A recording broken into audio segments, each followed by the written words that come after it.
tidak marah gitu ya. Tidak marah, tapi kalau kita melihat ada pembantu perempuan menjatuhkan, menumpahkan makanan yang diberikan kepada kita, ya mungkin kita akan marah ya, marah besar kali ya. Tapi Rasulullah tidak marah.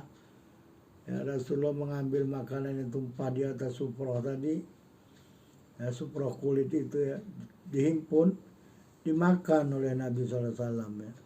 Bukan dibuang ya, karena makanan itu tidak kotor. Ya, jadi ini salah satu sunnah yang diberikan contoh oleh Nabi SAW, makan di atas suproh. Kalau dia jatuh tidak bercampur dengan kotoran ya, tanah atau yang lainnya ya, makanya disunahkan makan di atas suproh. Jadi kalau makanan itu kering tidak berkuah jatuh, masih bisa dimakan, diambil ya. Diambil oleh Nabi SAW makanan yang tumpah tadi, diambil kemudian dimakan bersama para sahabat ya. Jadi jangan dibuang ya. Jangan berbuat tabdzir, pembaziran ya. Makanan jatuh masih bersih dibuang ya. Kadang-kadang makanan banyak diambil begitu saja, tak dimakan, dibuang ya, naudzubillah. Masih ramai orang-orang yang belum makan ya. Ya, Masya Allah ya, apalagi zaman sekarang ini ramai sekali orang tak makan ya. Jadi diambil ya, tidak ada perasaan marah yang terlihat di muka Nabi SAW ya.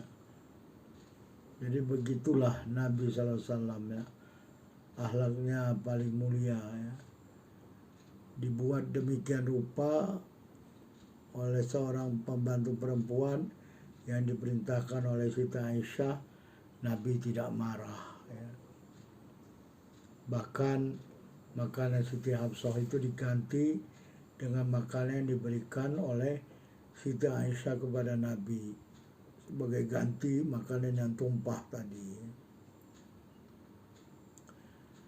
Jadi ini akhlak bagaimana Nabi menghadapi istrinya ya, Siti Aisyah yang cemburu karena Siti Hafsah lebih duluan selesai membuat makanan dan menyampaikan makanan itu kepada Nabi SAW ya. Kemudian ketika mau memberikannya kepada Nabi, Siti Aisyah menyuruh seorang perempuan pembantu ya untuk mengejarnya dan menyuruh tumpahkan, balikkan aja mangkoknya itu ya.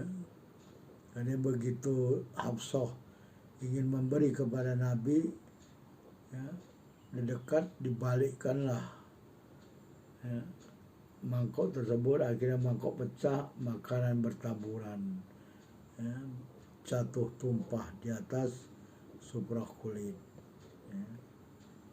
Inilah ya, naudzubillah ya, ini suatu teladan ya, suatu contoh ya, yang ada pada Rasulullah SAW. Makanya kalau kita lihat kehidupan Nabi SAW ya, setelah diutus sampai Nabi SAW wafat, banyak sekali ya perkara-perkara yang kita bisa ambil sebagai suri tauladan ya. Jangan malu kita belajar ya, karena tanpa belajar kita tidak tahu bagaimana akhlak dan adab Rasulullah SAW. Ini salah satu adab orang bertakwa ya, bagaimana bisa menahan amarah sampai rasa amarah itu tidak terlihat di wajah. Bayangkan bagaimana bisa menyembunyikan rasa amarah yang tidak terlihat di wajah ya. Kalau kita mungkin menahan amarah, muka kita merah padam gitu ya. Tapi Rasul tak nampak, kata Siti Aisyah, tak nampak perasaan marah itu di wajah Rasulullah SAW.